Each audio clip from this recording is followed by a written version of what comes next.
Hey everybody, welcome into the Kalimdor Inquisition, the only web show so awesome it'll take you from Trade Chat's channel for at least 10 seconds. You lie, no it won't. You're right, it will not. I am a liar, and I love you, Trade Chat. Please marry me! But you're already married. It's called a harem. Look it up.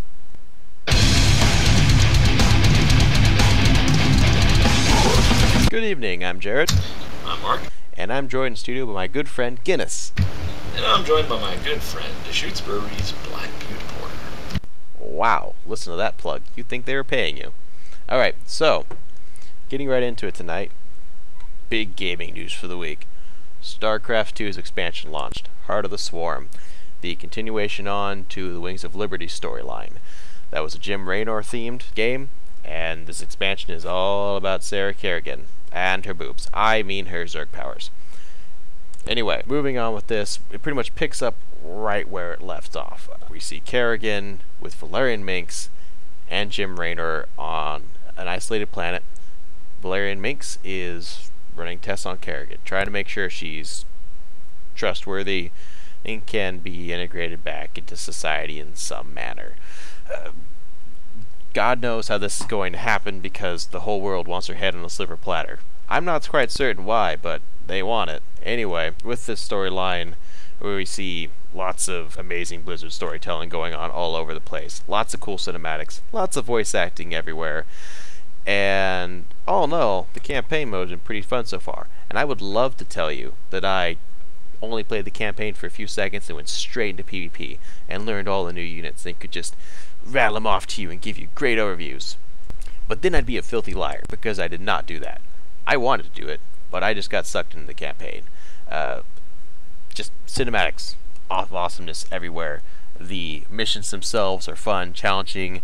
You play the Zerg pretty much the entire time, so it's really trying to get you integrated in the first few missions to what the Zerg's all about, how to play it. It's one of the more, if you haven't played it, gangly races of StarCraft, kind of awkward to play, especially if you're new to the RTS games. So it does a really good job of getting you into that through the first few missions, and then our favorite dictator Arcturus Mex shows up and ruins the show. Mark, over to you. Well, personally, I really like StarCraft 2. Been a fan of it for a couple of years now. Heart of the Swarm was no disappointment. Gameplay-wise, it sets yourself up just like Wings of Liberty did.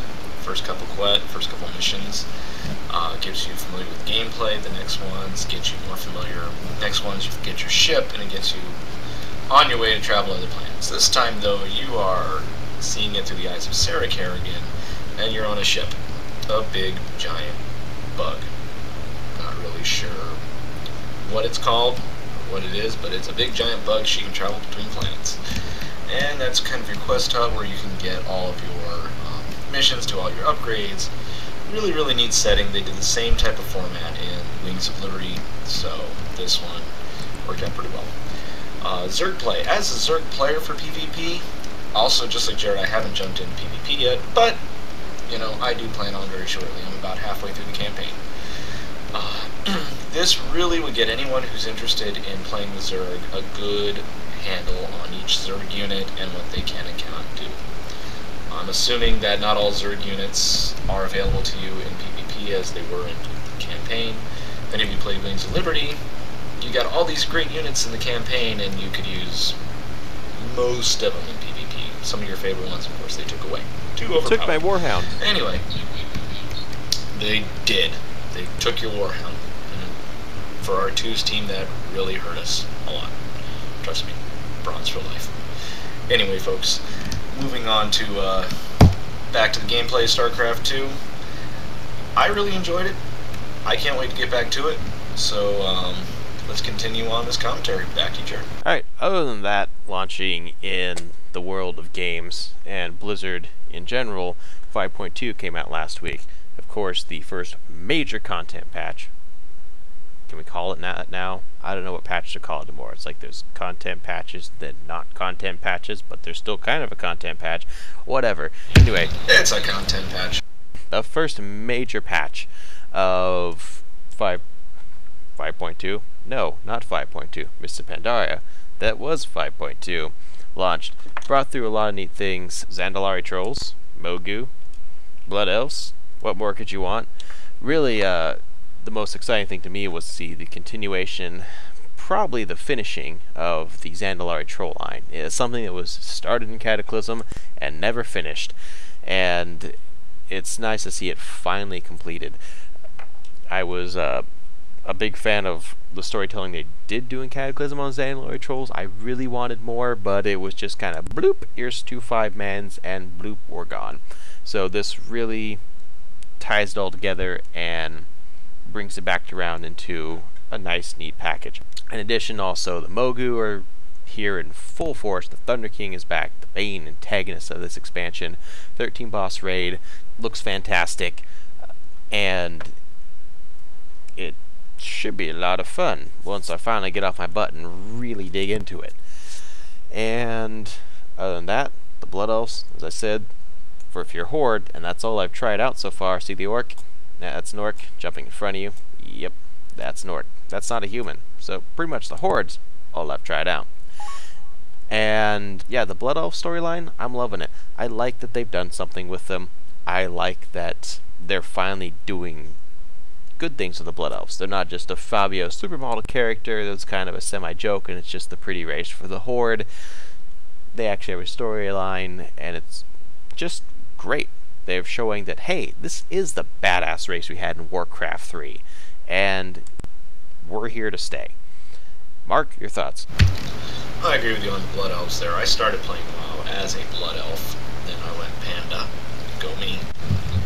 But anyway, I think Blizzard's story writing, especially in the World of Warcraft, is a bit more far-sighted. They wrote the Zandalari story in just this random patch in Cataclysm. Didn't say another word until now. Now they're really showing it. And this could only be a fluke. We might see the Zandalari in further expansions, or however many more expansions they want to do. So Blizzard, what made Cataclysm such a failure is because they just set the tone for a bunch of stories they never finished, and now we're starting to see the finish of them. So I wouldn't be surprised if we actually saw Sylvanas pop up sometime in the next 1 or 2 patches here. So Blood Elves jumping back in the scene. We haven't seen much of them since the end of Burning Crusade. Zandalari Trolls, we saw a bit of them in Vanilla, we saw them a bit in Cataclysm, and now we're seeing them again in Mist of Pandaria. So I'm excited to see what happens. Gameplay wise, I haven't done the raid yet. Personally, I've been in Spoderland and Starcraft Land, but I can't wait to jump into it, hopefully within the next week or so. Hopefully next time we actually do this broadcast, we will be talking about the raid, but right now all we can talk about really is the dailies. And the dailies are cool. The dailies are fun. They keep you active, and they keep you moving towards higher rep. The Rathian story is moving along just fine, and I expect to see some great things from them. Blizzard didn't sneak out that the Burning Legion is coming back, which I can't wait for them to come back. I like demons, Jared likes demons, we all like demons, and we all like killing them. So, can't wait for that one. That's all the comments I have on patch 5.2. Continue on with gaming news to you, Jared. Alright, really pretty much all I got left in game news. More 5.2 centric? Yes, that is a word. Yeah, whatever. 5.2 centric news. Anyway, heroics unlocked this week for all the guilds that were that far. And so far, as of Wednesday night, looks like Blood Legion is in the lead with 6 out of 13 kills. Actually, it looks like a 3-way tie at the top, but whatever. We're going to say Blood Legion is in the lead, because they're a U.S. guild, and this is America. Yeah! Other than that, the only other news I really have is PAX East coming up in, about a week. Blizzard sent out an email about a month back saying they had news to share with us at PAX East. And then Rob Pardo on his tweets has been kind of alluding to that news. Over the past, he's said that the news is not relating to Titan, so we can rule that out.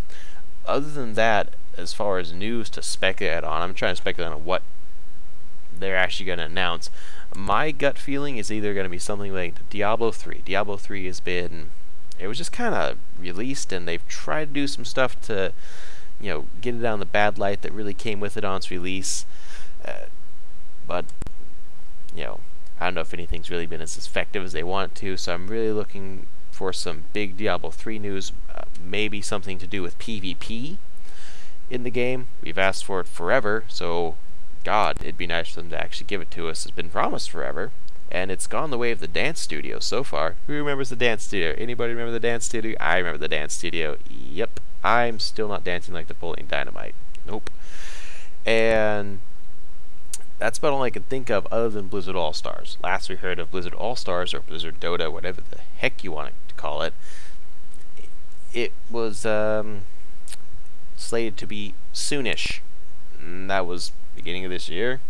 They'd finally agreed on the name Blizzard All-Stars. They couldn't have Blizzard Dota, so it was Blizzard All-Stars coming soonish. And that's it. That's the last we've heard from that game. So that would be the only other news I could think of. Mark, any thoughts from you? Well, soonish means you're going to be playing it with your grandkids one day. So that's how Blizzard works. We love them for it. We hate them for it. But we still keep subscribing to these games. So, I don't think Blizzard would announce anything huge and anything other than BlizzCon, since they have their own convention to announce cool and awesome things. So I would see something more along the lines of telling more about Diablo 3 going to consoles, Diablo 3 PvP, something to that respect. I would really love to see something big come to Diablo 3. It was a really good game. It was fun to play. Simple hack and slash. You haven't seen a game like that in a while.